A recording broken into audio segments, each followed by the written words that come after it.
Ce programme vous est présenté par la région Grand Est. 24 heures en Alsace vous est présenté par le Crédit Mutuel. Une banque qui appartient à ses clients, ça change tout.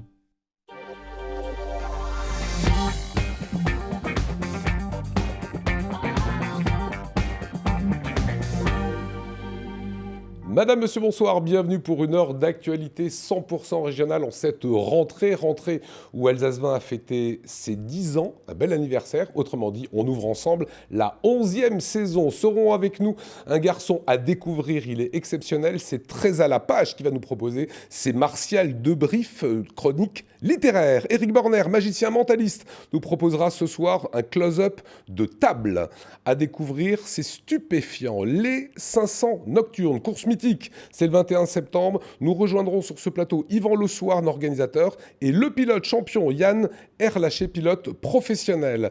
Et on parlera en fin d'émission avec Jeff Lott de Récup-moi si tu peux. C'est un village dédié à la consommation durable. Ça sera ce samedi et ce dimanche ici en Alsace. Avant cela, c'est l'actualité, le JT, Anna Britz.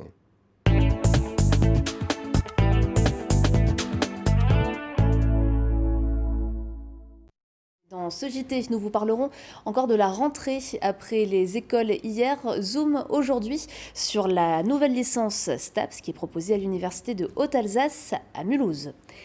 Le ticket de bus ou de tram ne sera peut-être bientôt qu'un souvenir. À Strasbourg, vous pouvez désormais voyager avec votre smartphone en guise de titre de transport. Et puis, opération de sécurité routière ce matin à proximité de Drulingen et Sarre-Union. Objectif, sécuriser les abords des chantiers. Mais pour commencer, un garçon de 11 ans est mort cette nuit et 11 personnes ont été blessées dans l'incendie qui a ravagé un immeuble du centre de Schiltigheim. Une enquête est en cours pour déterminer les causes de cet incendie. Une première personne a été interpellée dans la nuit avant d'être mise hors de cause. Une seconde a été interpellée dans le courant de la matinée et est actuellement en garde à vue. Daniel Dambar, maire de Schiltigheim, s'est exprimé à la mi-journée. On l'écoute. Je tiens à exprimer au nom de toute la ville de Schiltigheim notre émotion et toute notre compassion envers la famille de ce jeune garçon qui nous a quittés. Une dizaine d'autres personnes ont également été prises en charge par les secours et certaines sont dans un état préoccupant, mais pas vital. La priorité, pour l'instant, elle est d'abord à la maîtrise de l'incendie. 8 heures après, on y est encore. Notre autre priorité est ensuite l'accueil des familles. Une centaine de personnes est actuellement accueillie au sein de la mairie. J'ai fait ouvrir la salle de réception de l'hôtel de ville dès ce matin, 6 heures. Nous recherchons activement toutes les solutions pour que tout le monde puisse être relogé dès cette nuit. En hôtel, en individuel, en collectif, peu importe, mais ils devront tous être relogés cette nuit. Il faut absolument que l'enquête avance rapidement. Il faut arrêter cette escalade et ma priorité, c'est vraiment maintenant d'être au plus près de ceux qui ont besoin d'aide aujourd'hui. Les flammes se sont déclarées un peu avant 4 heures du matin dans les parties communes de cet immeuble de logements sociaux. Plus de 90 pompiers étaient sur place au plus fort de l'incendie qui s'est poursuivi jusque dans la matinée. Là, on est en train de parfaire l'extinction. On fait des trouées à différents endroits pour aller justement chercher les foyers qui peuvent rester, pour faire des exutoires pour que les gaz chauds puissent s'échapper et faciliter notre travail. Le bâtiment est fortement endommagé. Il n'y a pas de risque a priori pour sa stabilité, mais oui, il est fortement endommagé. Là, effectivement, c'est une opération qui va encore durer tout au long de la journée et sur laquelle on va ensuite placer des moyens en surveillance pour traiter toute éventuelle reprise de feu immédiatement. Des propos recueillis par Cécile Motz et Camille Roland. Si la vitesse est limitée sur les routes aux abords des zones de travaux, c'est pour votre sécurité, mais c'est aussi pour la sécurité de ceux qui travaillent sur ces chantiers. Et ces limitations ne sont pas toujours respectées. Halte donc aux infractions sur la route. C'est le message délivré ce matin par le département du Bas-Rhin et la sécurité routière aux abords de Drulingen lors d'une opération de prévention. Cécile Motz. Madame, bonjour, canton gendarmerie. Vous me présentez le papier du véhicule, s'il vous plaît, carte de sécurité assurance et le permis de conduire. Vous connaissez l'objet du contrôle, madame? Non. Vous arrivez d'une zone de travaux. qui est limité à combien? 50 km/h. Vous savez à combien? 78 km/h, madame. Cette conductrice n'est pas la seule. Après 3 heures de contrôle routier sur cette départementale, le bilan des forces de l'ordre est conséquent. 63 personnes sont en excès de vitesse, des infractions d'autant plus dangereuses quand elles ont lieu à proximité de zones de travaux. À 2 ans de la retraite, Didier a toujours travaillé sur ces chantiers aux abords des routes et il a connu quelques frayeurs. C'est assez dangereux quand même, mais quand on met tout, la signalisation et tout ça, normalement les gens devraient respecter tout ça, mais ils ne respectent pas, quoi. C'est ça le problème, quoi. S'il n'est pas attentionné, s'il regarde ailleurs ou au téléphone, là, nous on peut y passer sans problème. Dans la périphérie de Drulingen, plusieurs accidents impliquant des agents de la route ont déjà eu lieu. Alors le département du Bas-Rhin a organisé cette journée de prévention à la sécurité routière.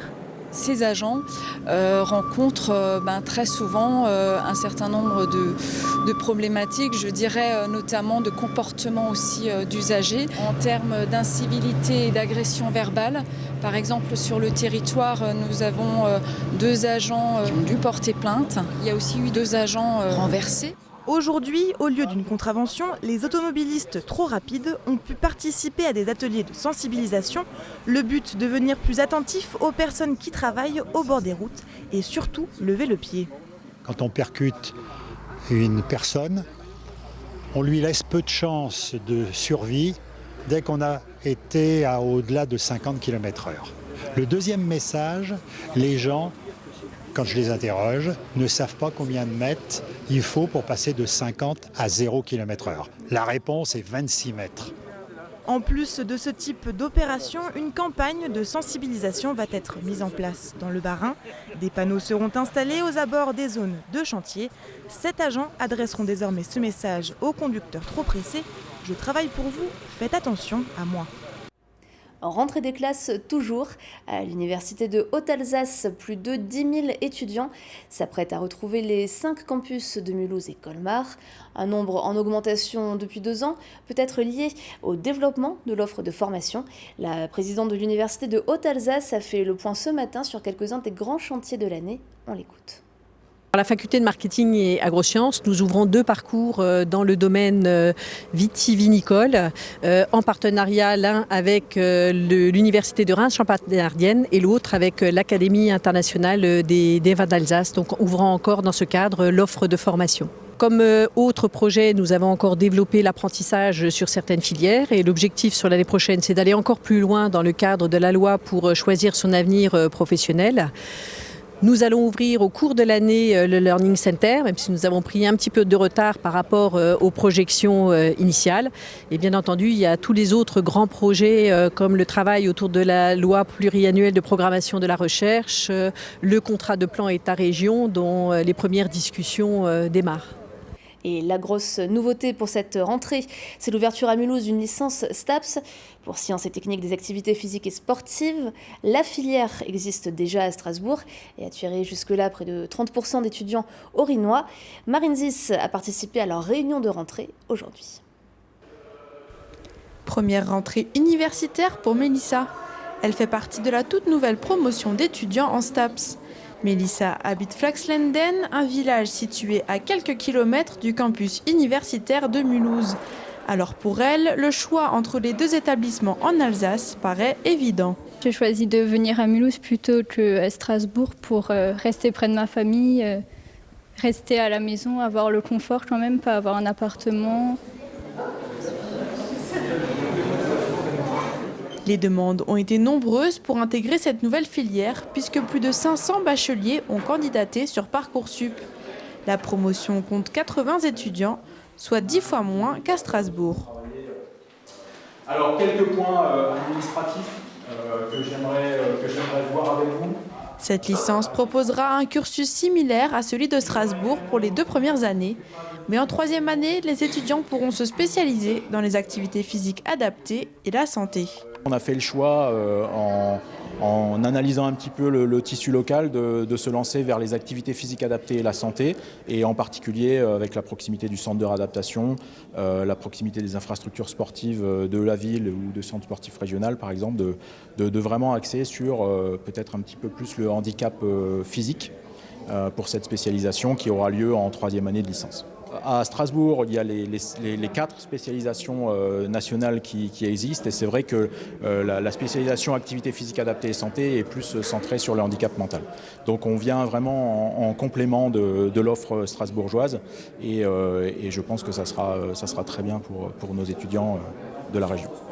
Une fois les formalités administratives passées, les étudiants assisteront à leur premier cours au début de semaine prochaine. Au programme, des enseignements théoriques mais aussi pratiques avec du judo, de la natation ou encore du canoë-kayak par exemple. La dématérialisation des titres de transport se poursuit dans les bus et trams strasbourgeois. Depuis ce matin, vous pouvez notamment acheter et valider votre ticket directement depuis votre smartphone. Plus d'explications avec Camille Roland.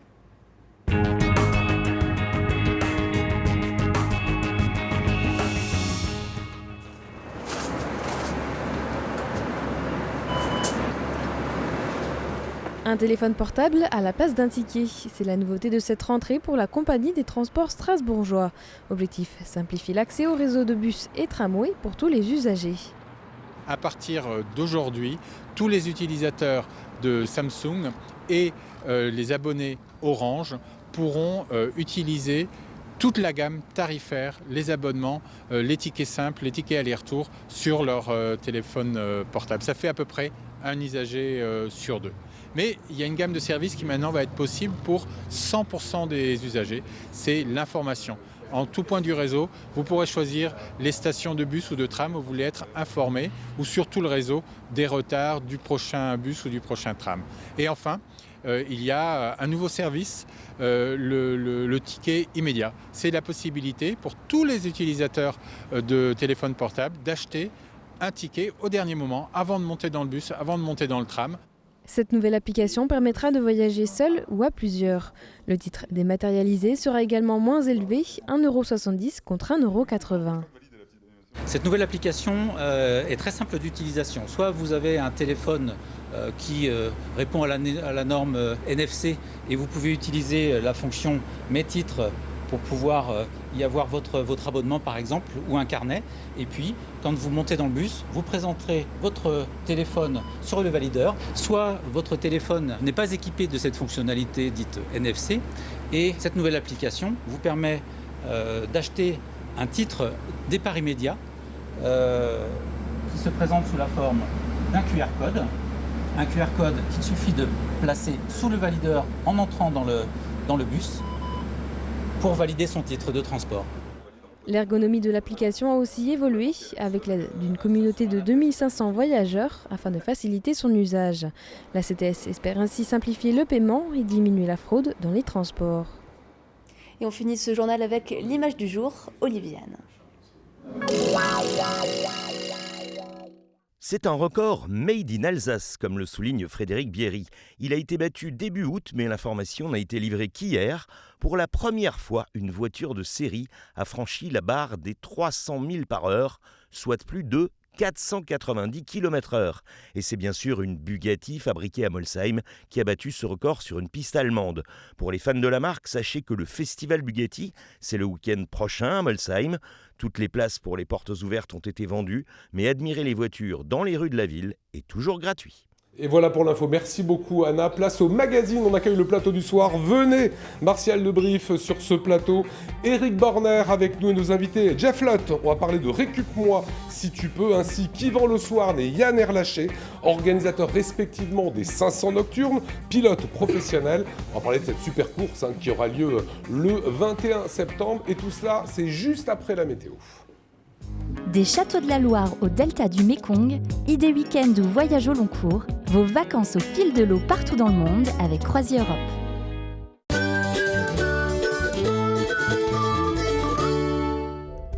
Bonjour à toutes toutes et à tous, j'espère que vous vous portez bien. On se retrouve pour votre météo de ce mercredi 4 septembre et c'est un temps radieux qui nous attend en matinée, comme vous le voyez, sur l'ensemble du territoire transfrontalier avec des températures qui restent quand même plutôt fraîches. En matinée, comptez 11 degrés sur la majeure partie du territoire alsacien et jusqu'à 12 degrés, ce sera la maximale pour Strasbourg, également entre 11 et 12 degrés dans la région du Bade-Wurtemberg, 12 degrés également si vous êtes dans le nord de la Suisse. L'après-midi, pas de changement, toujours un soleil radieux au programme et des températures qui grimpent nettement. En après-midi, comptez 26 degrés dans le nord du Bas-Rhin, notamment du côté de Saverne ou encore de Wissembourg, 27 degrés sur le reste du territoire alsacien ainsi que du côté de Bâle, entre 25 et 27 degrés chez nos voisins allemands. Un petit coup d'œil sur vos prévisions de jeudi maintenant avec un changement de climat. Comme vous le voyez, ça y est, c'est l'arrivée de l'automne en ce jeudi avec beaucoup plus de passages nuageux, un temps beaucoup plus humide sur l'ensemble du territoire et des températures en chute libre de 18 à 20 degrés seulement au meilleur de la journée en Alsace, entre 16 et 20 degrés chez nos voisins allemands, 18 degrés si vous êtes dans le nord de la Suisse avec même quelques risques de pluie dans le nord de la région du Bade-Wurtemberg. Mercredi, nous serons donc le 4 septembre et nous fêterons toutes les Rosalies. Bonne fête à elles. Le soleil se lèvera à 6h49 pour se recoucher à 20h05. On perdra encore 3 petites minutes de soleil. Je vous souhaite à toutes et à tous un super moment sur Alsace 20 et je vous retrouve demain. Salut!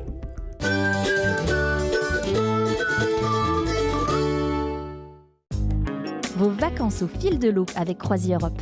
Croisière fluviale et maritime au départ d'Alsace et jusqu'au bout du monde. Et le premier invité de la rédaction ce soir, c'est Jeff Lott. Comment allez-vous, Jeff ? Super. Vous faites partie de Creative Vintage. C'est une association qui défend les valeurs de l'économie circulaire. Alors, l'économie circulaire, c'est quoi, les camarades ? C'est le recyclage, c'est le social, le solidaire, l'économie intelligente. Et vous allez créer Récup-moi si tu peux. Ça, c'est un village dans la ville de Strasbourg qui va se faire ce week-end. C'est quoi Récup-moi si tu peux ? Récup-moi si tu peux, c'est un village de l'économie solidaire et durable qu'on a mis en place avec la Grenz qui nous accompagne. Et donc on essaie de réunir plein d'acteurs de l'économie sociale et solidaire pour proposer à Strasbourg un gros événement dans lequel ils pourront découvrir de la seconde main, des créateurs qui feront des objets brico-récup. Alors de la seconde main, voilà, le concept est intéressant, c'est que à la rigueur on ne jette plus rien maintenant. Tu vois, Martial, cette belle chemise que tu as, ok, toujours. Bah, cette chemise, on peut en faire quoi par exemple ? Bah, si jamais elle te plaît plus, tu peux la donner à Aurélie Est ou à Emmaüs et elle plaira peut-être à quelqu'un qui pourra l'utiliser. C'est pas une seconde main. Ça, c'est la seconde main. Ça sera une seconde main. Voilà. À ce moment-là. Vous êtes adepte également du do-it-yourself, donc faites-le vous-même. Exemple, c'est quoi ? Ça veut dire qu'on peut fabriquer soi-même des objets utiles au quotidien. On peut faire sa lessive, on peut fabriquer des éponges pour se laver. C'est ce que vous faites vous dans votre vie au quotidien ? Je m'y suis mis depuis quelques temps et donc oui, c'est intéressant de faire ça. Est-ce que c'est devenu aujourd'hui tendance d'avoir cette démarche-là ? Les circuits courts, moi je suis un convaincu. Les tomates, je préfère les acheter près de chez moi qu'elles arrivent d'Espagne. Voilà. Les bouquins que j'ai pas, que j'ai lus et que je ne veux plus, j'en ai jamais jeté un de ma vie. C'est ce qui se passera aussi à Récup-moi si tu peux. Oui, c'est ça. C'est en tendance, mais on va dire que c'est dans l'air du temps et c'est en fait, on se rend compte que c'est plutôt logique de fonctionner comme ça plutôt qu'acheter à chaque fois du neuf et après jeter. On peut essayer de trouver d'autres alternatives à ces objets et à son fonctionnement quotidien. Alors tout est dans le concept, vous avez bien fait les choses. Ça va se passer à la Grenz, c'est du côté de la gare près de Strasbourg, et vous avez même baptisé des allées. Donc il y a l'avenue de la seconde main. Oui, c'est ça. Voilà, tout ce qui est seconde main. Voilà, une vieille bagnole, tu l'amènes là-bas. Il y a la rue du réemploi. Le rue du réemploi avec des exemples de justement do it yourself, de faire soi-même. On fait aussi ce qu'on appelle un peu, le terme est un peu anglophone, mais du upcycling, ça veut dire qu'on récupère des objets qui seront des déchets, qui sont voués à être jetés, et puis on en fait de la déco plutôt que de les jeter. On s'en sert. Tout a une seconde vie. Tout peut avoir une seconde vie en fait. Même on aura aussi le compost, donc ça veut dire que les déchets, on peut plutôt que les jeter, les déchets organiques, plutôt que les jeter, on les donnera au compost. Il y a plein de structures strasbourgeoises qui récupèrent le compost, et voilà, donc il y a tout à peu près dans notre quotidien peut être, si on réfléchit un peu, si on est un peu curieux, eh bien on peut trouver des alternatives. Ça sert à quoi tout ça? À laisser à nos enfants, comme disait Cousteau à une époque, une terre qui n'est pas trop polluée, utiliser aujourd'hui du verre plutôt que du plastique, c'est toute une démarche. En tout cas, elle a pollué moins que ce qu'elle est, quoi. En fait, réduire son impact environnemental. Ouais. Il y a le vélo station aussi, pour s'initier à la réparation de vélos. Vous avez quelques images, ça c'est des vraies stations de vélo station. On va venir comment à la Graine? On vient à vélo? Ouais, plutôt à vélo. En plus, il n'y a pas beaucoup de parking autour et on encourage les gens à venir à vélo, à pied, de la manière la plus écolo qui soit. Et il y a également Recycle On, qui récupère des pièces de vélo et qui en font des accessoires un peu branchés, de mode. C'est ça. C'est l'exemple d'une créatrice qui, justement, récupère ce qui serait amené à être un déchet comme une chambre à air de vélo ou des pneus de vélo et qui va en faire des ceintures, des bracelets. Et c'est très joli. Donc ça mixe un peu le côté créatif, la création d'un artiste avec l'esprit récup. Est-ce que tout est recyclable aujourd'hui, ou tout pourrait l'être? Je n'ai pas fait une étude 100% complète là-dessus, mais en tout cas, je pense qu'avec de l'imagination, on aimerait bien tendre à ça. On pourrait s'améliorer. Hein. Ouais. Voilà. Au moins, on peut essayer d'aller vers ça. C'est samedi et c'est dimanche, et il y a un afterwork, un petit mot sur cet afterwork le vendredi? Là, c'est donc, cet afterwork, c'est 17h30 à 20h, vendredi soir, à la Graines aussi, dans lequel donc le thème, c'est comment une entreprise peut réduire et valoriser ses déchets au quotidien. Donc on récupère cet esprit qui aura le week-end pour l'intégrer au milieu professionnel. Donc nous aurons beaucoup d'acteurs de l'économie sociale et solidaire et on invite toutes les entreprises, les directeurs, les chefs d'entreprise, les salariés qui souhaitent intégrer ces valeurs-là à venir découvrir plein de solutions qui existent, des partenariats existants et donc il y aura des ateliers thématiques pour justement débattre de ça, pour intégrer ça au milieu de l'entreprise où justement il y a plein de conditions financières, organisationnelles qui peuvent mettre des bâtons dans les roues à des initiatives. Voilà, belle initiative, Martial. On a encore des progrès à faire. Hein. Ouais, Eric Moi je suis convaincu et puis je retiens toujours cette phrase, on emprunte la terre à nos enfants. Donc quand je vois qu'on est dans une vague écologique comme ça où on essaie de recycler, je suis convaincu. Eh ben, écoutez, c'est pas de la magie, c'est du concret. Exactement. Éric Borner, on va le retrouver dans un instant. Il fait partie de la nouvelle équipe d'Alsace 20. Ça sera dans quelques minutes à découvrir. C'est un magicien et mentaliste. Et Martial Debrief avec nous. C'est parti, c'est à la page.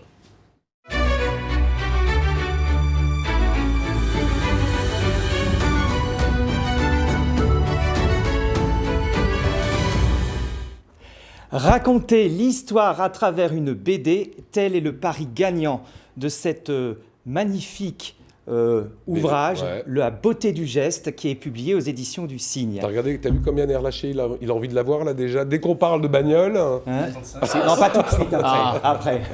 Ça raconte quoi? C'est lors de la commémoration finalement du 110e anniversaire de la découverte des Torre Bugatti de Molsheim que finalement les auteurs...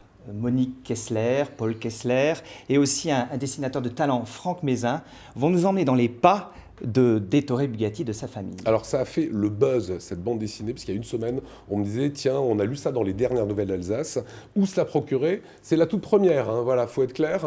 Il a été un peu pistonné, Martial. Qu'est-ce que ça nous raconte alors? Eh bien, on va retrouver finalement toute l'étape de la vie des Torre Bugatti, de 1898, à ce début à Milan, jusqu'à sa mort en 1947, voilà quelques planches. Eh bien, vous allez redécouvrir tous les fastes de cette famille, mais aussi les difficultés qu'ils ont rencontrées. C'est vraiment une BD où on rentre dans l'histoire, vraiment au jour le jour, et c'est absolument passionnant. Voilà, BD magnifiquement dessinée, finesse du trait. La finesse du trait, l'histoire aussi qui est respectée. Il n'y a pas un détail qui n'a pas été vérifié, et finalement, on en apprend beaucoup. Alors, et Torre Bugatti touche à tout, puisqu'on le connaît par les voitures, hein, Yann, mais pas que. Ah oui, ça vous ne le saviez pas, hein, je vais vous l'apprendre. Hein. Voilà. Et Torre Bugatti n'a pas fait que des voitures. Il a dessiné des avions, mais il a également dessiné des trains. On va le voir juste à l'écran, voilà. Donc ces trains, cet autorail a été construit en 88 exemplaires, et vous pouvez encore en voir un à la Cité du Train de Mulhouse. 88 exemplaires. Et d'ailleurs, c'est pas à l'écrivain que je veux dire ça, c'est dans les trains qu'on prend son temps pour lire un peu. Hein. Ah ben j'espère quand même, hein. J'espère que les gens ont cette possibilité. Alors je vous propose aujourd'hui un ouvrage de Gilles Laporte, La fiancée anglaise. Alors Gilles Laporte n'est pas du tout à son premier galop d'essai, bien au contraire, une trentaine d'ouvrages, des prix de renom. Et Gilles Laporte va nous emmener finalement dans le quotidien de la Seconde Guerre mondiale. Alors c'est une affaire un peu difficile. C'est l'histoire d'un homme qui va mourir à l'explosion d'un torpilleur en 1945 et cet homme, il a un fils de cœur. Ce fils de cœur s'appelle Robert Forester. Il faut que je pompe quand même. Robert Forester. Et Robert Forester va décider en 1997, bien des années après, de se rendre en France et de rencontrer la famille française. Évidemment, sa mère est contre tout voyage, elle ne veut pas retourner dans le passé, elle ne veut pas fouiller. Et eh bien lui, il est reçu comme un chien dans un jeu de quilles et il repart en Angleterre. Et c'est sa nièce de cœur aussi, française, qui va partir à la découverte du passé. Alors c'est un roman d'amour, un roman sur la quête de l'identité, c'est surtout un roman magnifiquement écrit, où il y a un rapport entre la finesse et la tension, et à chaque fois on est ballotté d'un coup à l'autre. Ça s'appelle La fiancée anglaise, oui, de Gilles Laporte. Gilles Laporte, et c'est aux Presses de la Cité. Voilà, et parmi les coups de cœur, vous nous en proposez 3 chaque semaine, il y a Rumeur de la Soufrière, c'est bien cela? Oui, alors ça, c'est un bijou. J'ai découvert cet ouvrage vraiment dans un rayon de librairie cet été, voilà, en vaquant à mes occupations. Et tout de suite, dès les premières pages, j'ai senti que ce livre-là allait changer aussi la vie des lecteurs. C'est quoi qui vous a accroché? Alors déjà, la Guadeloupe, parce que moi j'y suis très attaché, okay. Donc il y a un caractère très personnel aussi dans l'ouvrage, mais pas que. C'est-à-dire qu'on va rentrer dans une saga familiale où l'histoire de la colonisation, l'histoire de la canne à sucre est au cœur du roman, avec la difficulté de l'esclavage, avec aussi une famille bordelaise qui va partir aux Antilles pour pouvoir revivre finalement ce qu'ils ont vécu en France et qu'ils n'arrivent plus à avoir entre les mains. C'est un roman qui va vous faire vibrer, parce que vous allez redécouvrir toute l'histoire de l'île de la Guadeloupe, des îles de la Guadeloupe, et en même temps, vous allez avoir la finesse de la psychologie de chaque personnage qui a été détaillé, parce que José Locus est docteur en psychologie, et il a fait un livre remarquable. Enfin, ça, c'est remarquable. Remarquable, et si en plus, vous voulez continuer à profiter de l'été en cette rentrée, c'est le livre idéal. Voilà, c'est Rumeur de la Soufrière. Parmi les 3, Yann Erlaché, entre celui-ci, Gilles Laporte, et la bande dessinée, lequel a vos faveurs? Bah, la bande dessinée, déjà, elle a l'air bien plus courte que les autres. Déjà pour cette raison, et puis ça parle de voiture, donc forcément ça sera plus facile à lire. Voilà, Yvan? La fiancée anglaise, ça a l'air passionnant. Ouais. En tout cas, c'était bien expliqué. Voilà, et si vous voulez faire de la récup de ça, Jeff? Comme vous les avez lus, s'ils vous plaisent plus, vous pouvez les donner à Recyclivre, ils auront quelque chose à en faire. Voilà, c'était histoire de remercier Jeff d'être passé sur ce plateau. On rappelle que votre grosse actualité avec Creative Vintage, c'est samedi, dimanche, grand public. Voilà. L'after work, le vendredi, grand public également. On l'ouvre au grand public. Alors d'abord c'était entreprise, mais on se dit que ça peut un peu intéresser le commun des mortels. Donc grand public aussi, vous pouvez retrouver les infos sur le site internet. On vient de le voir, et le Facebook. Ouais. Merci beaucoup Jeff, on va vous libérer dans un petit instant. Un tour de Clubs Up se prépare ici sur ce plateau, c'est avec Eric Borner, ça sera à suivre. Yvan Le Swarn est l'organisateur des 500 Nocturnes, il nous dira ce qui va se passer le 21 septembre. Alsace 20 d'ailleurs sera également en direct, et Yann Erlaché nous parlera un petit peu de sa carrière. Ça se passe plutôt bien, mais la saison est toujours pas finie, c'est juste après ça.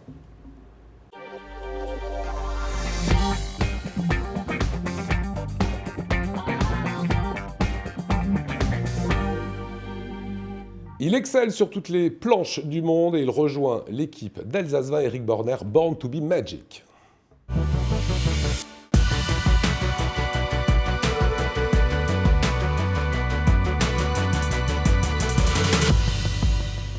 Moi, j'adore te voir en extérieur. Comment tu vas, Eric?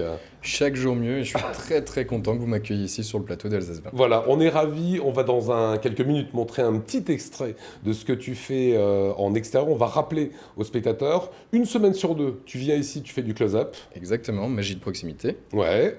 On se déplace, on y va? Maintenant, alors, juste pour être sûr, pour ne pas mélanger les prénoms, Yvan.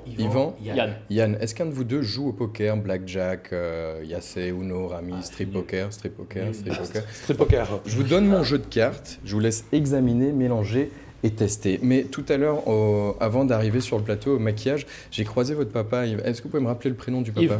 Yves. Je vais lui faire un petit cadeau via vous. Mais non. Est-ce que vous pouvez lui rendre sa montre ? Bien sûr. Mais non. C'est important pour moi. Je vous laisse examiner le jeu de cartes tranquillement, mélanger, tester, couper. J'ai pas encore triché, mais je vais le faire. Pas encore. Mais je vais le faire. Ça a l'air plutôt authentique. Hein. C'est la montre du papa. Ouais, c'est énorme. On vous la rendra tout à l'heure. Alors.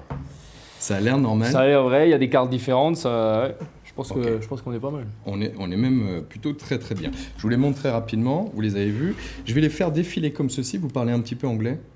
Little bit. Juste l'anglais. Je reste sur l'anglais. Juste me dire stop, n'importe quoi en anglais.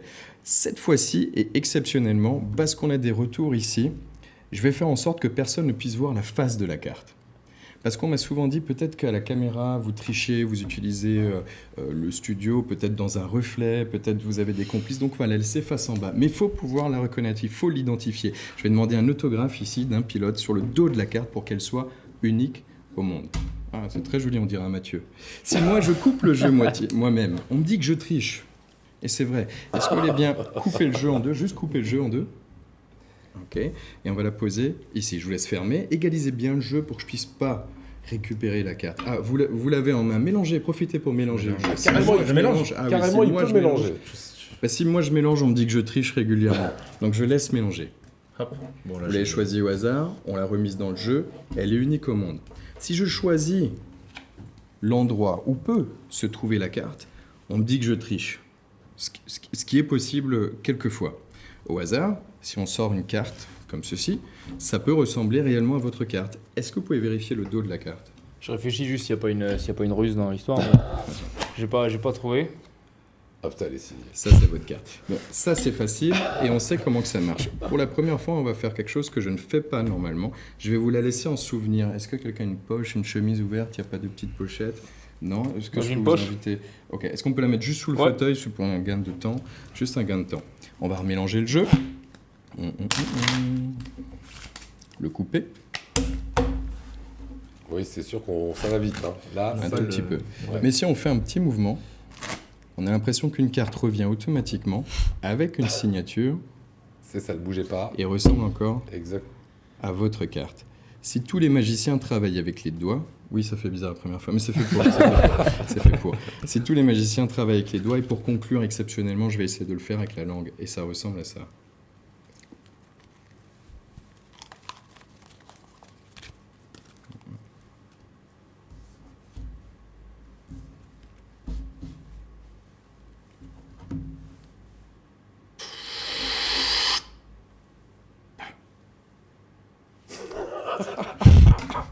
Où est passée la carte ? Ah oui, non, il est redoutable. Ça va être énervant. Oh, de la bouche. On s'amuse. Avec votre signature. Maintenant, je flippe. Incroyable. C'est un petit clin d'œil. Voilà ce qu'est capable de faire Éric Borner. On va en parler encore une petite minute. Juste avant, regardez ce qu'il est capable de faire en extérieur. Actuellement, nous nous trouvons dans un des plus beaux villages de France, dans notre belle Alsace, à Egisheim. Dans la jolie ville alsacienne de Colmar, plus précisément à la petite Venise.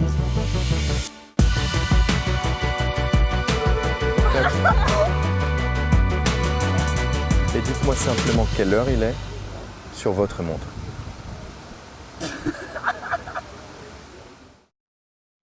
Voilà, Éric Borner qui rejoint l'équipe d'Alsace 20. Juste quand on vous voit comme ça, travailler vos cartes, etc., c'est combien d'heures ? Comment on bosse quand on est magicien et mentaliste ? On s'entraîne quotidiennement, on essaie de faire en sorte qu'il n'y a plus de travail, que ce devienne un automatisme finalement, qu'on puisse rebondir aussi constamment sur des situations. Et là, c'était vraiment un régal parce que ce qu'on va faire ensemble, on va avoir de la magie sur plateau et on va aussi aller à la rencontre des Alsaciens dans différentes régions et ça va permettre de voir des coins que vous connaissez, que vous allez redécouvrir ou découvrir simplement et surtout la réaction réelle, l'émotion qu'on peut transmettre, qu'on peut partager, parce que le partage, c'est la chose la plus importante qu'on peut avoir en magie. Et c'est ce qu'on va avoir à travers l'Alsace, quel que soit le sexe, l'âge, l'endroit, et c'est vraiment un régal. On a démarré, on a vu quelques extraits, et c'est loin d'être fini. Voilà, c'est un rêve d'enfant, ce métier-là. Un vrai rêve d'enfant. Voilà, et c'est une vraie passion. Vous allez le retrouver chaque semaine, après sur nos réseaux sociaux bien sûr, et sur notre site internet. On parle automobile maintenant. Martial, vous avez offert Bugatti. C'est pas sur une Bugatti que roulera évidemment Yann Erlaché, pilote auto, le 21 septembre. Vous allez rouler sur quoi ? Sur une RS01. Alors, RS01, elle a l'air de bien marcher plutôt bien parce que vous avez gagné l'an dernier déjà avec. Ça fait 2 années consécutives qu'on gagne les stations nocturnes avec justement cette RS01 au nom de Sofitex.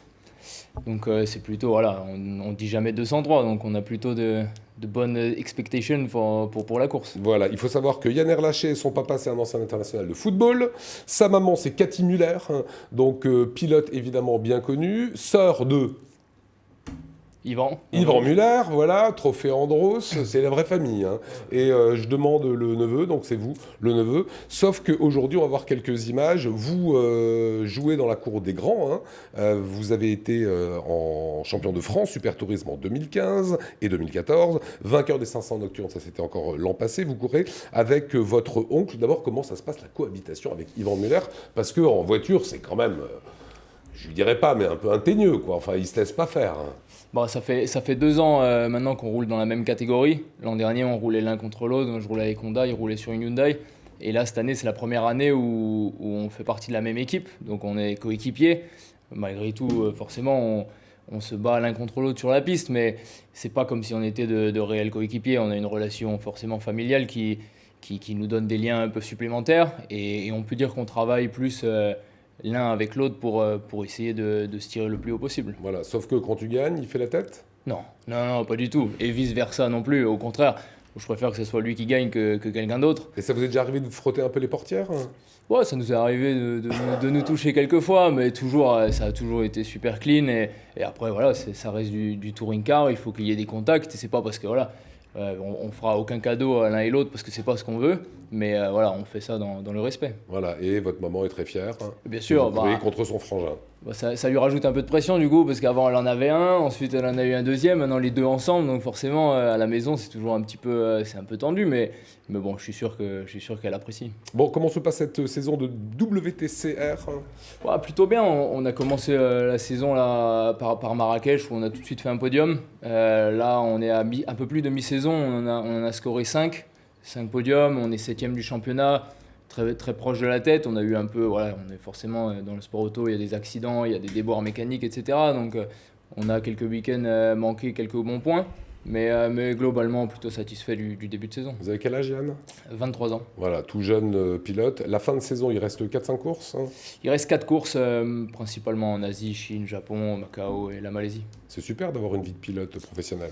Ah, c'est sympa, ça fait voyager. Après voilà, de l'extérieur, on voit souvent que la vie de rêve, mais c'est quand même beaucoup de travail et de sacrifice. Il faut être dévoué à 100%, ça reste un métier. Pour moi, c'est clair, c'est venu d'une passion, puis c'est devenu un hobby. Et quand ça passe au niveau professionnel, ça devient un vrai métier et il faut agir en tant que professionnel. Donc, on n'est pas juste là pour voyager et se promener, quoi. Ouais. Yvan, il repart avec vous, Yann, cette année ? Ouais, c'est la 3e fois qu'il va participer à notre course. Il a gagné les 2 dernières avec des équipages à chaque fois différents, mais toujours la même voiture. Et donc 500 nocturnes, 5e édition, course de GT. Cette année, on devrait avoir entre 20 et 24 voitures. On ne va pas plus loin que 24 parce que pour le trafic et pour le sport automobile, il faut que ça reste sympa pour les spectateurs et agréable pour les pilotes, puisque c'est quand même une course où on a des pilotes pros comme Yann, mais il y a aussi des gentleman drivers, c'est les pilotes amateurs qui roulent sur notre course. Alors dans un instant, on va passer le teaser de la course. C'est une nouveauté ce que vous venez de dire, hein. C'est que cette année, vous voulez que dans tous les teams, il y ait du pro et du gentleman. Alors cette année, c'est la première fois qu'on a un classement pro-am, donc un pro et un amateur, ouais. Et un classement am, où il n'y a que des gentleman drivers qui roulent entre eux. Histoire que tout le monde puisse se bagarrer à armes égales. Et là, ça va vraiment se bagarrer du côté des pro-am. Dans chaque équipage, il y a un bon professionnel qui va essayer de faire les scores et qui va driver son gentleman pour qu'il se débrouille le mieux possible. Et puis chez les AM, ils vont se bagarrer entre pilotes amateurs, entre gentlemen, et ça va être une très très belle fête du sport automobile. Ouais. Alors, à quoi ressemblent ces 500 nocturnes? Regardez.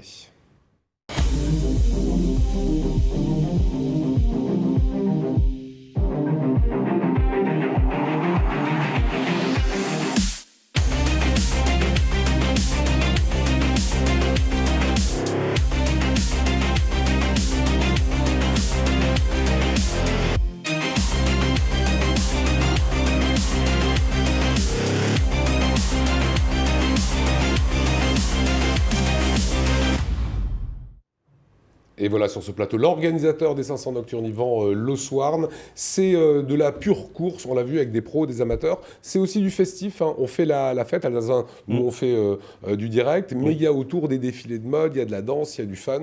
Ouais, en fait on est parti d'un constat simple, c'est que suite au retrait du rallye d'Alsace, il n'y avait plus de gros événements majeurs autour du sport automobile dans la région. Et pourtant, en Alsace, on est fan de sport auto. On a des très bons champions. Il y a des Nico Armindo, des Yann Erlaché, des Tom Dillman, des Antoine Young, des Julien Schell. Enfin, il y en a plein. Et du coup, on s'est dit, allez, on va créer un bel événement avec le sport automobile, mais également des concerts, des cabarets, des défilés de mode, des défilés de lingerie, des feux d'artifice. C'est hyper festif. Le 21 septembre, de 17h à 3h du matin, en non-stop. Alors, vous avez décidé de créer un code promo. Vous savez comment il s'appelle le code promo? Code Alsace 20. Alsace 20. C'est quoi ce code promo? En fait, on est partenaire. Ouais, on a une billetterie en ligne, donc sur 500nocturnes.com, on peut encore réserver les dernières places pour passer une belle soirée aux 500 nocturnes, depuis l'intérieur du circuit, dans le paddock. Et donc, avec le code promo Alsace 20, tout attaché, majuscule, eh bien en fait, on a 30 € de remise sur son pass VIP pour passer une super soirée le 21 septembre prochain. Voilà, et c'est limité à 20 places, Alsace 20 places avec un prix canon, tout simplement. Je peux vous dire que c'est vraiment une très belle soirée. Le 21 septembre, vous serez évidemment soit, grâce à ce code promo, un peu les derniers à pouvoir y venir, soit devant votre chaîne préférée. Ça sera à partir de 19h. Lionel, un dernier truc. On a eu confirmation là ce matin. On va communiquer dessus un petit peu plus tard, mais on va avoir une très grosse surprise sur la grille de départ. Et donc c'est les 5 ans des 500 nocturnes, donc cette année, et on communiquera là d'ici 10 à 12 jours, un petit peu avant l'événement, sur une très belle surprise sur la grille de départ. Si ça, c'est pas du teaser. Merci beaucoup Yvan Loswarn, merci Martial, merci beaucoup Eric Borner. On vous retrouve tous les deux le mardi. Yann, on croise les doigts, faut faire de nouveau une petite victoire. Ah bah on va essayer, oui. Vous allez essayer. Allez, nous on repart juste quelques instants dans l'actualité. Vous savez que c'était la rentrée des classes pour 330 000 jeunes Alsaciens, parmi eux 47 000 collégiens dans 90 établissements du Bas-Rhin. C'est le tour des cantons présenté et préparé par Adrien Labi. Et moi je vous rappelle que cette émission est rediffusée toutes les heures et disponible en streaming sur notre site. Je vous dis à demain 19h. Salut.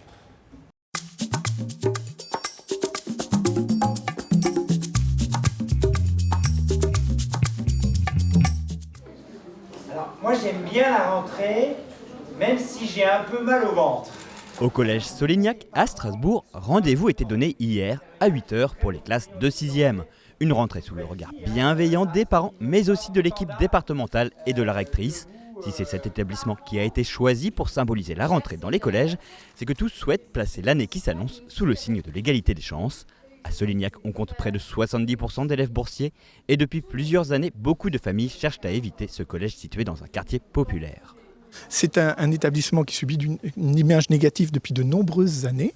Nous luttons contre cet évitement avec quelques éléments positifs. On est passé d'un évitement de plus de 40% à 12% cette année. Et donc nous engageons une politique régulière de lutte contre cet évitement en convainquant les parents du bien fondé de mettre leur enfant ici. Ils bénéficient de toutes les mesures, de tous les dispositifs, de toutes les aides afférentes à l'éducation prioritaire qui permettent aux enfants de travailler dans d'excellentes conditions. Le collège est par ailleurs rentré dans le dispositif des cités éducatives, un label qui permet de débloquer des moyens supplémentaires de la part de l'État à l'échelle d'un quartier. Ainsi, l'ensemble des acteurs jeunesse d'un territoire s'associe pour la mise en place d'actions éducatives pour les jeunes de 3 à 25 ans. Quel est l'objectif de la cité éducative ? Eh bien, c'est avec nos partenaires d'avoir un projet sur l'ensemble en fait du quartier pour tous les enfants de primaire, pour les collégiens, et d'avoir une alliance éducative de l'ensemble des acteurs. En particulier ici à Solignac, cela nous conduit à envisager des projets d'excellence, mais aussi un appui des projets d'aide à la réussite, notamment avec devoirs faits, pour que les enfants rentrent chez eux une fois leurs devoirs faits. Au conseil départemental, on souhaite aller encore plus loin. D'ici 2024, le collège Solignac pourrait bien changer du tout au tout. Des bâtiments neufs et de nouvelles ambitions. Objectif de ces actions, ramener un peu de mixité sociale dans l'établissement. Tous les enfants, quelles que soient leurs origines, quel que soit leur domicile, doivent avoir droit à la même réussite scolaire, le même épanouissement. Donc ça, c'est notre première ambition, bien évidemment, partagée avec l'éducation nationale. Mais au-delà, il faut savoir qu'ici, nous avons un projet de déplacement du collège. Et ce que nous souhaitons, c'est que transformer ce collège en collège d'excellence pour renforcer la mixité du collège, pour faire en sorte que le collège soit toujours plus attractif, avec un collège du coup neuf, avec un collège avec un choix d'action éducative autour des sciences, en lien avec le vaisseau, pour faire en sorte que ça devienne un collège avec une attractivité majeure à Strasbourg et en Alsace. À plus court terme, le conseil départemental poursuit sa politique d'investissement dans les collèges. Ainsi, depuis 2017, 526 millions d'euros ont été programmés à destination des établissements barinois. On a le collège Benfeld qui est en cours de réalisation. On a le collège Galilée à Lingolsheim. On a des projets à Brumat, à Heurt. On est sur à peu près 40 millions de fonctionnement annuel pour la vie quotidienne des collégiens et à peu près aussi 40 millions d'investissements dans les 4-5 années à venir pour que vraiment tous les collèges soient au top. Le numérique aussi, parce qu'en 3 ans, nous allons investir 14 millions dans le numérique pour vraiment équiper tout le territoire départemental. Donc, ruralité, urbanité, sur tous les collèges du département, nous investissons. Und so weiter. Der erste Vorname steht hier, zum Beispiel mit Z. Hat jemand einen Vornamen mit Z? La rentrée se poursuit à la rencontre d'élèves d'une classe bilingue. On retrouve l'équipe départementale au collège de Bar. Ici, on fait du bilinguisme depuis 17 ans et 20% des élèves de l'établissement suivent un cursus en français et en allemand. Avec l'éducation nationale, nous finançons cette activité du bilinguisme. Nous, le département du Bas-Rhin, le Haut-Rhin, la région et bien sûr l'éducation nationale pour renforcer ce bilinguisme en Alsace. Nous avons 90 collèges publics dans le département du Bas-Rhin. Cette année, il y a 4 nouveaux collèges qui vont rentrer dans le cursus bilingue. On est très heureux. Dambach, Benfeld, Gerstheim et Orfelden. Et nous passons la barre psychologique de la moitié des collèges qui proposent un cursus bilingue. Et notre objectif avec nos collègues du Haut-Rhin, c'est de développer encore d'ici 2030 pour qu'on ait plus de la moitié des élèves, alors il y a encore un peu de chemin, en Alsace qui puissent bénéficier de ces cursus bilingues. Bon appétit. Merci. À Bar, on est également en pointe sur l'éducation au goût. Ici, la cantine est de toutes les opérations, circuits courts, bio, repas équilibrés, chasse au gaspillage. Nous cherchons, dans notre partenariat avec le monde de l'agriculture et la Chambre d'agriculture en particulier, à renforcer les circuits courts, proposer un maximum de produits qui ont poussé ici dans notre région. Et bien sûr aussi, il y a tout un travail réalisé autour de la lutte contre le gaspillage. Et bien sûr, toute une éducation autour d'un repas équilibré. C'est dès le plus jeune âge que ça s'apprend. Nous cherchons auprès de l'ensemble des collégiens barinois à renforcer cette idée de manger de bons produits, c'est manger des produits locaux, respecter les saisons, bien entendu, et manger des repas équilibrés. De quoi prendre des forces pour cette nouvelle année scolaire qui commence. Nos meilleurs vœux de réussite à tous les collégiens.